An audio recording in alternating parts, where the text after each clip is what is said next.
Hola, buenos días a todos y bienvenidos a un nuevo video MUE y a un nuevo episodio de la serie Iatrogenia o mera ignorancia. Soy Carlos Donoso, residente del programa de Medicina, Urgencia y Emergencias de la Universidad San Sebastián y la Clínica Santa María. Y hoy día estaré comentando el tema de la futilidad del hemograma y la PCR en urgencia. Respecto al hemograma nos referiremos, la verdad, al recuento leucocitario y cómo el recuento leucocitario y la PCR como exámenes para medir inflamación no son útiles en nuestro servicio de urgencia. ¿Por qué poner este tema dentro de una serie de iatrogenia o mera ignorancia? Bueno, a lo largo de la presentación la idea es que se vayan dando cuenta de cómo de forma un poco más indirecta le podemos ir haciendo daño a nuestros pacientes. En general, cuando nuestros pacientes se presentan con un cuadro clínico, el cual nosotros mediante anamnesis y examen físico debemos establecer un riesgo. Este riesgo, la verdad es que es una probabilidad pretest de tener o no tener una patología. Dentro de esto, este riesgo nos puede dar que es un riesgo bajo. Cuando tenemos que es un riesgo bajo, en general determinamos que debemos dar un tratamiento sintomático y en general dar de alta al paciente para la casa. Si es que dentro de nuestra evaluación inicial establecemos que tiene un riesgo alto, la verdad es que ningún examen nos va a ayudar a modificar ese riesgo, a disminuirlo o aumentarlo más. Por así decir, superamos el threshold de tratamiento y por lo tanto este paciente debemos tratarlo y o hospitalizarlo.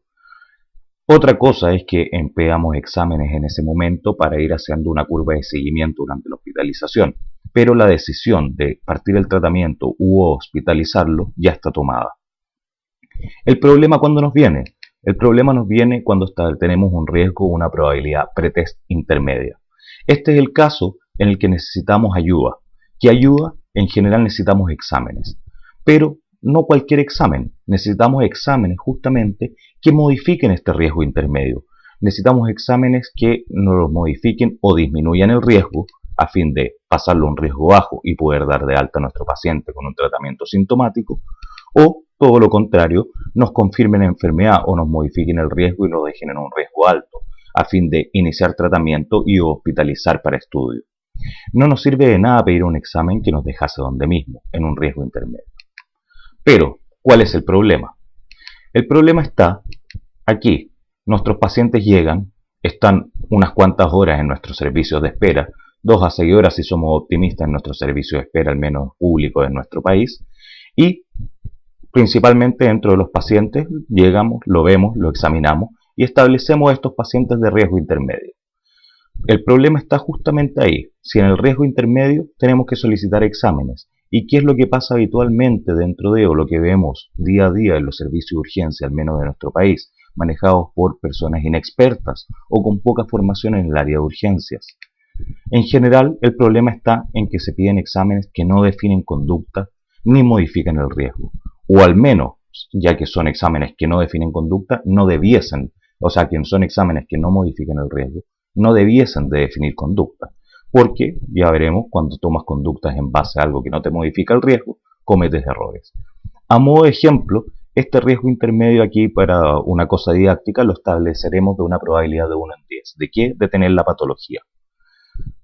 Entonces, habitualmente en nuestro país, en nuestro servicio de urgencia, se ve al paciente, el paciente espera unos 2 o 6 horas, se ve por el médico, se establece un riesgo intermedio y se le solicitan exámenes que no definen conducta ni modifican riesgo.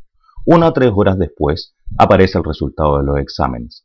Esto no significa que estos exámenes van a ser vistos inmediatamente. De hecho, hemos visto que muchas veces llegan los exámenes 1 o 3 horas después y el paciente tiene que esperar una o 2 horas más antes de que sea reevaluado.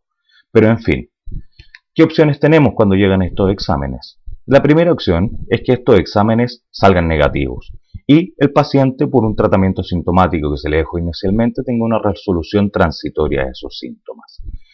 ¿Qué conducta se sigue tomando habitualmente acá? Se tomaron estos exámenes de forma dilatatoria para tratar de, por un concepto erróneo, ahorrar recursos y salieron negativos. Por lo tanto, el paciente es enviado a casa.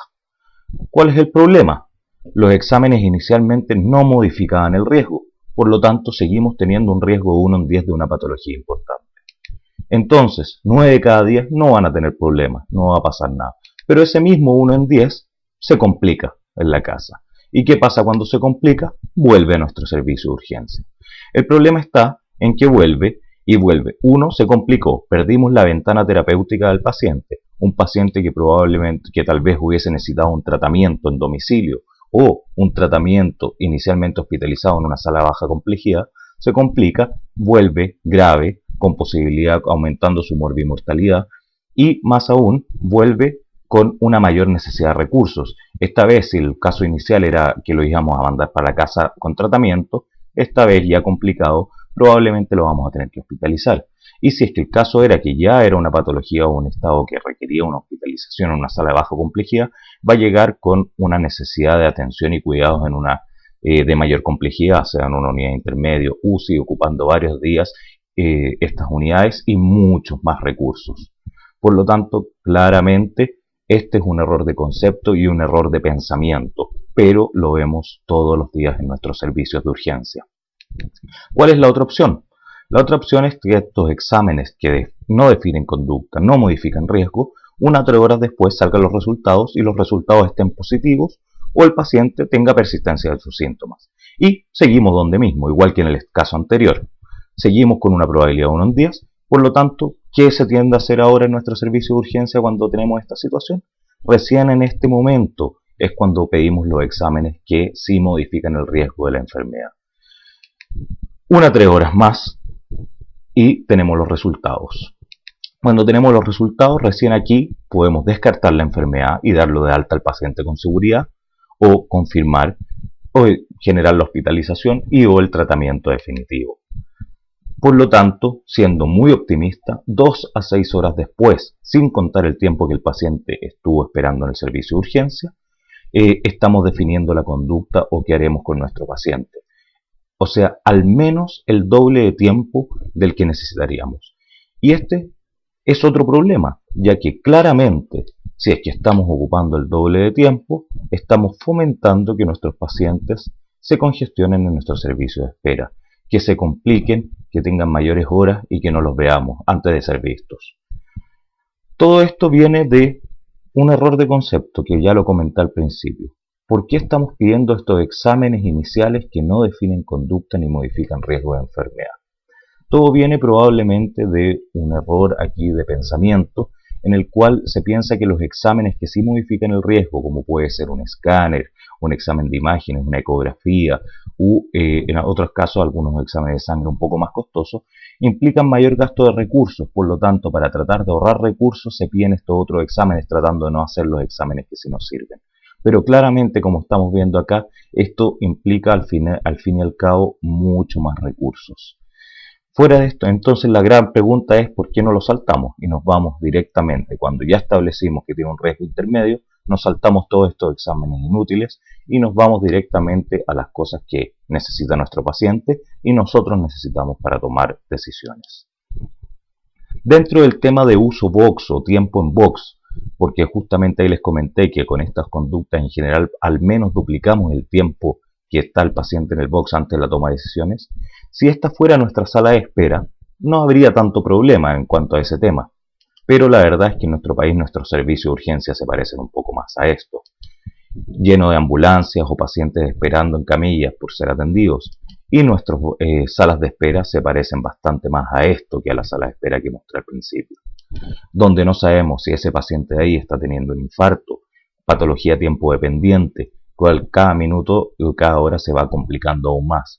O esta señora de aquí no tiene una hemorragia, una cefalea ictal y una hemorragia intracraniana, por ejemplo. O el caballero de al fondo no tiene un TEP. No sabemos lo que está pasando, pero sí sabemos que dentro de cierto porcentaje habrá algún paciente que esté con una patología de riesgo, tiempo dependiente, en que no lo estamos atendiendo. Y como bien muestra esta caricatura, tenemos que preocuparnos del tiempo que pasa el paciente en el servicio de urgencia, ya que hay de estas patologías tiempo dependientes, claramente se pueden beneficiar si nosotros las encontramos a tiempo y las intervenimos. Hablando un poquito de los exámenes a los que vamos a hacer referencia aquí. La proteína C reactiva es una proteína de fase aguda y es una proteína que se eleva frente a cualquier tipo de evento inflamatorio. Es sintetizada en el hígado Y tenemos que saber que su secreción comienza recién a partir de las 4 a 6 horas y se va duplicando cada 8 horas y su pic viene 36 a 50 horas después de que partió la injuria o la inflamación. Por lo tanto, dos cosas. Bueno, es un examen también muy útil para ir haciendo seguimiento. ¿Por qué? Dentro de cuando nosotros tenemos nuestra clínica, clínicamente la fiebre, la taquicardia, la frecuencia respiratoria, nuestro examen es muy bueno para identificar si el paciente está inflamado o no. Pero cuando el paciente ya está inflamado, somos malos para saber qué tan inflamado está. Por lo tanto, cuando ya sabemos que el paciente está inflamado y partimos tratamiento, por ejemplo, la PCR es muy útil para ir haciendo curva a lo largo de los días, ir viendo si el tratamiento, si el paciente está más o menos inflamado y por lo tanto si está respondiendo o no está respondiendo al tratamiento. Es un excelente examen para ir haciendo curvas y seguimiento del tiempo.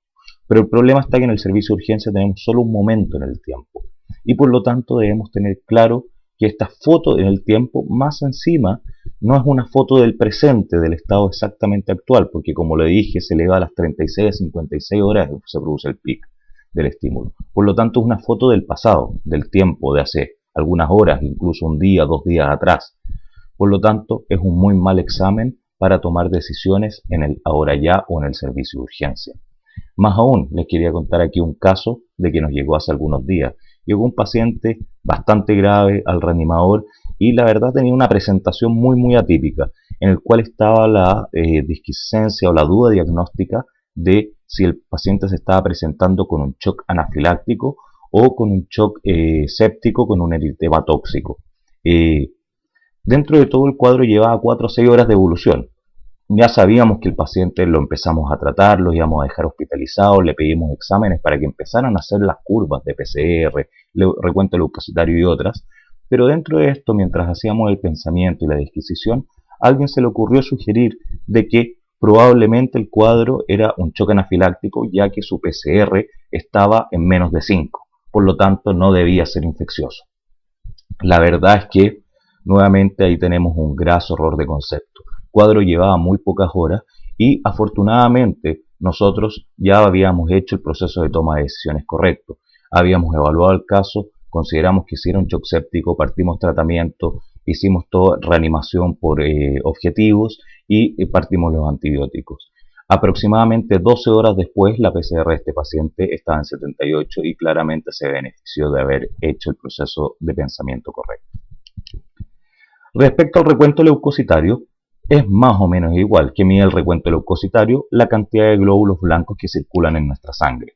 El recuento leucocitario también es un excelente examen para ir haciendo curvas, para ir evaluando respuesta a tratamiento o falta de respuesta al tratamiento. En general tiene una respuesta un poco más rápida que la PCR, que son en promedio 48 horas.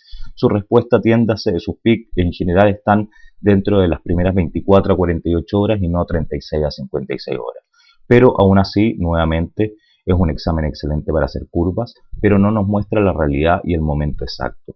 El mismo caso, por ejemplo, del paciente anterior, el paciente anterior con 4 a 6 horas de evolución, su curva de sus leucocitos estaban aproximadamente en 11.500, cuando el corte de nuestro laboratorio es 11.200.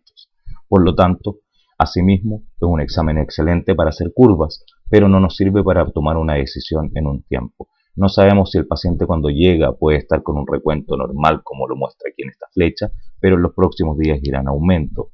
Entonces, o si llega y está, por ejemplo, ahí arriba, no sabemos si justamente esta alteración es un paciente que viene con su recuento o su curva a la baja y por lo tanto viene mejorando. Por lo tanto, una foto en el tiempo, en un momento en el tiempo, no nos va a servir para nuestra toma de decisiones. Entonces, en urgencia, el problema está justamente en eso. No tenemos la curva en el tiempo de estos exámenes, por lo tanto no nos permiten tomar decisiones. Solo tenemos un punto en la evolución. Por lo tanto, ¿influyen en nuestra toma de decisiones? No deberían, pero el problema es que una vez que se piden los exámenes y llegan los resultados, en general sí influyen en la toma de decisiones y nos engañan. Nos engañan dándonos falsa seguridad cuando el paciente puede estar realmente grave o dando una falsa alarma cuando el paciente en verdad va en franca recuperación. Si los días anteriores, por ejemplo, tenía leucocitos de 15, 20.000 y hoy en día está en 12, 13.000, el paciente puede ir mejorando. Por lo tanto, justamente nos engañan para un lado o para el otro. Hablando un poquito de toma de decisiones y dando un par de ejemplos. Si tenemos un caso, un paciente de 22 años que lleva 2 días de odinofagia y fiebre, tiene frecuencia está taquicárdico con frecuencias cardíacas de 100, 39,2 de temperatura, frecuencia respiratoria de 18, y al examen claramente tiene una amígdala aumentada de tamaño con pústula, tiene un diagnóstico de amigdalitis purulenta. La pregunta es, ¿solicito hemograma y PCR para este paciente? Si es que se lo solicito y tiene una leucocitosis de 14.000 y una PCR de 60, ¿lo voy a hospitalizar? Probablemente este paciente está siguiendo el curso natural de su enfermedad, una amigdalitis pultácea con elevación de parámetros inflamatorios que dentro de 3 a 7 días se va a mejorar, le dé o no le dé tratamiento. Si le doy tratamiento lo puedo ayudar un poco a que sea más rápido. Este mismo paciente, por ejemplo, un día antes tiene una leucocitosis de 9.000 y una PCR de 10. Con esos mismos, con fiebre, 39, frecuencia cardíaca de 100. ¿Eso qué me quiere decir? ¿Me quiere decir que el paciente no está inflamado? Claramente no. El paciente sí está inflamado y está de hecho siguiendo el mismo cuadro dentro de una evolución. Por lo tanto, claramente no nos ayuda para nuestra toma de decisiones en este caso. Otro caso, un paciente de 20 años lleva 6 horas de dolor en la fosa ilíaca derecha, que en un principio por alrededor de 1 hora había estado en el epigastro y luego migró. Claramente estamos hablando de un cuadro clásico de una apendicitis, pero tiene un recuento, se le pidió hemograma y PCR y tiene leucocitos de 7.000 y una PCR de 2. ¿Me sirve esto o me basta para descartar la apendicitis? Buena pregunta. Probablemente este paciente con este cuadro clásico está en este punto en la curva, con una leucocitosis de 7.000, PCR baja, con 6 horas de evolución, pero dentro de las próximas 6, 12 o 24 horas irá francamente al alza. Un paciente de 30 años sin antecedentes está en su 4.º día de odinofagia, tos, cefalea, mialgia, fiebre. Estamos describiendo un cuadro bastante clásico de una influenza, justamente ahora que estamos en el periodo. Dentro del examen, eso sí, se ve muy bien perfundido, frecuencia sin taquicardia, sin taquipnea, solo un poco de fiebre que todavía le queda y un examen pulmonar impecable, sin ninguna alteración. Y tiene leucocitosis de 12.000 y PCR de 60. ¿Qué hacemos? ¿Lo hospitalizo? En este cuadro, este caso, era un paciente que venía francamente en recuperación. Había estado los últimos 4 días muy mal, de hecho los 2 primeros días fueron los peores y él ya se iba sintiendo mejor. Todavía probablemente estos exámenes estuvieron aún más alterados en un principio, pero ya va a la baja. Por lo tanto, claramente es un examen que, si es que me guío mi conducta por estos exámenes, no me va a servir. Puedo terminar hospitalizando a un paciente más cuando no lo debería hacer. Aquí tenemos otro caso, un paciente de 30 años que llevaba un día de tos con expectoración y sensación febril. Tenía frecuencias cardíacas de 110 y frecuencias respiratorias de 26. En exámenes iniciales se le pide hemograma y PCR, tengo leucocitos de 8.000 y una PCR de 10. ¿Qué hago con este paciente? ¿Lo doy de alta como una simple influenza? Afortunadamente no se hizo eso y de hecho los exámenes de leucocitos y PCR se pidieron para ir armando la curva, ya que dentro de todo se veía que era un paciente séptico y estaba con una clara acidosis metabólica dentro de los otros exámenes que se le pidieron, con un láctico de 49. Claramente este paciente estaba en este punto inicial de la curva y en los próximos días fue en franco aumento. Aquí les quería mostrar justamente dentro de lo que es el proceso de toma de decisiones un ejemplo clásico dentro de la literatura, la apendicitis aguda, y de qué nos sirve o no nos sirve el hemograma de la PCR. Este es un estudio pequeño realizado, publicado en la revista chilena de cirugía del año 2006 por el equipo de cirugía digestiva de la Universidad Católica de Chile. Este estudio recolectó pacientes, fue un estudio prospectivo de entre el 2000 y el 2003, recolectó pacientes entre el año 2002 y 2003, junto a aproximadamente 80 pacientes. Importante decir que estos pacientes eran unos pacientes de alto riesgo, pacientes ya con diagnóstico clínico de apendicitis aguda o pacientes que tenían una alta sospecha y se decidió dejar hospitalizados en observación. Diciéndole esto, o sea, y más aún, dentro de como resultado final, 58% de este grupo de pacientes sí tenía la apendicitis aguda. Por lo tanto, claramente este no es llegar y pedir estos exámenes a cualquier paciente o cuando tengo este riesgo intermedio. Aquí ya estoy dentro de la flecha que le mostrábamos de la toma de decisiones en la segunda diapositiva. Estoy claramente cargado no al riesgo intermedio, sino que al riesgo alto, al lado derecho de la curva. Y más aún, hay que considerar que en promedio, estos pacientes tenían 30 horas de evolución del cuadro. Estoy, por así decir, dentro de la situación ideal, por como ya explicamos cómo funcionaban los exámenes, estoy en la situación ideal para usar estos exámenes, entre comillas. Estos son los resultados que establecieron ellos o que obtuvieron. Usando cortes de PCR que ellos establecieron sobre 2,5 miligramos por decilitro o 25 miligramos por litro, que es la unidad que usamos un poco más habitualmente nosotros, y recuentos de leucocitos sobre 12.700, obtuvieron esas sensibilidades que andaban entre el 60 y el 40%, esas especificidades entre el 80 y el 90%, y con los valores predictivos positivos y negativos que ahí se ven. Y también nos muestra la combinación de ambos criterios, sus sensibilidades, especificidades, valores predictivos, etc. ¿Cómo usamos esto para la toma de decisiones? Hay que ponerle un poquito de cabeza a esto, los números por sí solos no sirven de nada. ¿Lo podemos usar para descartar la apendicitis de estos exámenes? Si cada 100 pacientes tienen apendicitis y considero estas sensibilidades, significa que uso el corte de PCR, se me van a pasar 40 pacientes. O sea, cada 100 pacientes con apendicitis y uso la PCR para descartar, dentro del corte, con el corte de 25 miligramos por litro, voy a estar mandando 40 pacientes con apendicitis a la casa. Y si uso el corte de leucocitos, cada 100 pacientes con apendicitis, en 30 los leucocitos van a estar normales. Por lo tanto, si lo uso para tomar decisiones, voy a estar mandando 30 apendicitis para casa. Si uso el corte combinado, voy a estar mandando más de 50 pacientes con apendicitis a la casa. Definitivamente, estos exámenes no me sirven para descartar. Por otro lado, ya tengo un paciente con una alta probabilidad. ¿Me sirven para confirmar el diagnóstico? La verdad es que ya tiene alta probabilidad y considerando tengo un paciente, esta es la situación ideal para usar los valores predictivos, tengo 56% de probabilidad ya para tener la patología. Cada 100 exámenes positivos con los valores predictivos que ellos nos dan, no van a tener apendicitis. Si uso el corte de PCR, 12 pacientes. Si uso el corte de leucocitos, 30 pacientes con leucocitos no van a tener apendicitis. Y 10 pacientes si uso ambos cortes.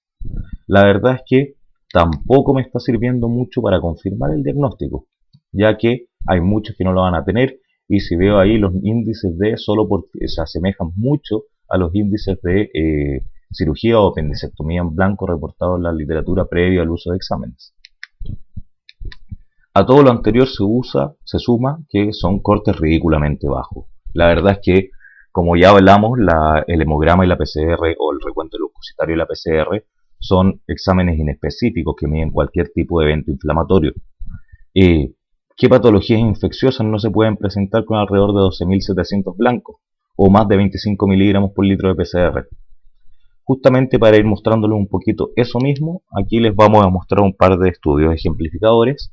Este estudio nos mostraba en pacientes con diarrea, era para discriminar, en verdad estaban tratando de usar la PCR para discriminar diarreas inflamatorias y no inflamatorias, pero esto se los uso para mostrarles que las diarreas inflamatorias se presentaban en un promedio con 49 miligramos por litro de PCR, y el corte que estaban proponiendo en el estudio anterior y que se ve similar a los que se proponen cirujanos en la literatura internacional, era de 25. Por lo tanto, claramente la diarrea inflamatoria se incluye dentro de esos. Y la no inflamatoria tenía en promedio 18. Por lo tanto, quiere decir que para hacer el promedio, habían varios muchos, la mitad de los pacientes tenían más de 18 miligramos por litro de PCR. Por lo tanto, una diarrea no inflamatoria también se puede presentar con ese valor de corte. Aquí hay otro estudio que nos muestra diarreas por Shigella. Y aquí nos muestra cómo las diarreas acuosas se presentan con un promedio de 40 miligramos por litro de PCR. Y las disentéricas más aún de 125 miligramos por litro. Y el recuento de blancos que nos muestra en este mismo estudio tenía 11.000 de recuento de blancos, pero con una gran variabilidad de 4.000 a 19.000. Por lo tanto, gran parte de estos pacientes se incluyen dentro del corte propuesto previamente. Aquí hay otro estudio bien interesante que se publicó el año 2012, en que tomaban una serie de pacientes de mujeres con dolor abdominal bajo, no específico, de ninguna patología per se, y proponían o trataban de buscar qué elementos podían predecir alguna alteración ecográfica. O sea, todas estas pacientes las agarraron, les tomaron examen físico, historia clínica, exámenes. Dentro de eso incluyeron la PCR y los leucocitos, y las hospitalizaron, las observaron y le hicieron una ecografía también. Y querían ver si es que algún elemento de los previos tomados se correlacionaba con tener algún hallazgo de patología significativa en la ecografía. ¿Qué resultados tuvieron? El grupo de todas estas mujeres ya hospitalizadas, seleccionadas, que tenía algo, entre comillas, un poco más grave o que sospechaban algo grave, las que no tenían nada en la ecografía tenían un promedio de PCR de 72 miligramos por litro y de leucocitosis de 11.000, que rondaba de los 5.000 a los 24.000. ¿Qué concluyen estos mismos autores? Concluyen que el estudio falló para encontrar cualquier criterio que pudiera seleccionar los pacientes que no requerían el ultrasonido. Esto se correlaciona bastante con la tercera diapositiva que les mostraba, que para qué pedimos exámenes dilatatorios, para qué pedimos exámenes que no nos modifiquen el riesgo. Y por lo tanto no nos deberían hacer tomar decisiones, no deberíamos tomar decisiones en base a ellos. Aquí hay otro, por ejemplo, un estudio que buscaba factores predictores de necrosis cuando había torsiones ováricas. Esto es simplemente para ir mostrando otro tipo de las torsiones ováricas se presentan en promedio con leucocitosis de 20 o con PCR de 24 miligramos por litro, bastante similar al corte del estudio previo que se proponía, y con 10.000 glóbulos blancos que iban de los 5.000 a los 16.000. La verdad es que otra patología que se presenta con estas cosas.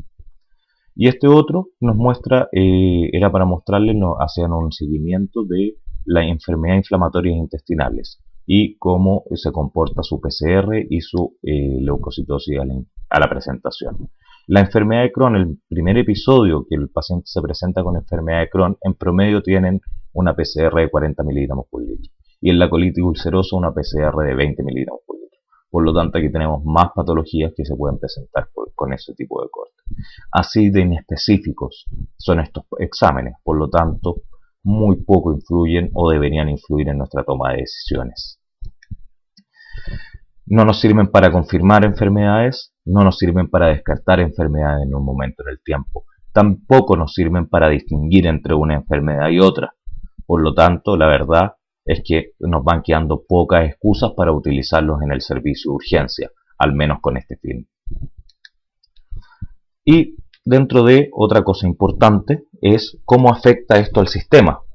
Normalmente uno dice, bueno, pero el hemograma y la PCR son exámenes mínimamente invasivos y son exámenes que la verdad tienen un costo muy bajo. Bueno, aquí les muestro dentro de dos análisis que se hicieron en Chile el año 2009. Uno nos analiza los costos de las distintas intervenciones en salud dentro del sistema privado y el otro nos analiza el costo de distintas intervenciones en salud en el sistema público, analizando para el sistema público, haciendo un análisis para calcular los costos de cuánto valen los insumos de los exámenes, cuánto vale mantener también el personal de un laboratorio, la luz eléctrica, todos los costos relacionados para poder llevar a cabo al final ese examen. Dentro de esto, ¿qué nos muestra? Respecto al hemograma, el hemograma en el sistema privado tenía un costo de los 2.200 a los 21.900 pesos, bastante variable. Pero si uno ve el corte inferior, es bastante similar o es casi a costo, y es el mismo costo que se calcula en el sistema público, que en el sistema público el cálculo fue alrededor de los 2.200 pesos.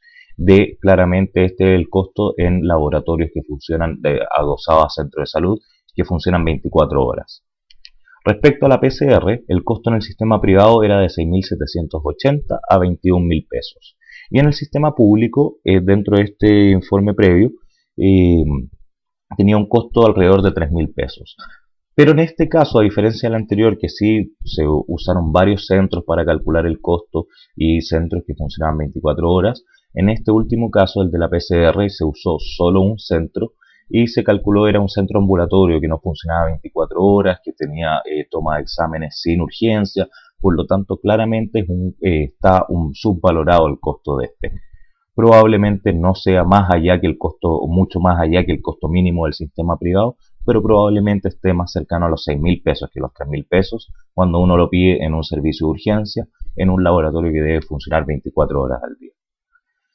Si consideramos afines para sacar algunos cálculos, aquí ir teniendo claras las proporciones. En un servicio grande de urgencia de nuestro país se atienden alrededor de 300 pacientes. Un servicio como el Soto del Río, el San Juan de Dios, el Hospital San José, o en un servicio de urgencia grande como la Clínica Santa María. Dentro de esto, si tomamos, considerando y por lo que podemos ver en nuestros servicios públicos, que se toman hemograma y PCR prácticamente a todos los pacientes, sin pensar de qué nos van a servir, consideremos que le tomamos hemograma a la mitad de estos pacientes. 150 hemogramas al día nos da un costo, usando el valor mínimo del sistema público, de 330.000 pesos al día. ¿Qué significa esto? 120 millones y medio al año, 120 millones y medio de pesos al año en un solo servicio de urgencia. ¡Auch! Es bastante. ¿Y qué pasa con la PCR? Si tomo 150 PCR al día, que en general se toman los dos exámenes juntos sin ni siquiera pensar si nos va a servir o no, si uso el corte bajo o subvalorado, medio millón de pesos al día. Y si uso el corte probablemente más cercano a los 6.000 pesos o más real, alrededor de 1 millón de pesos al día.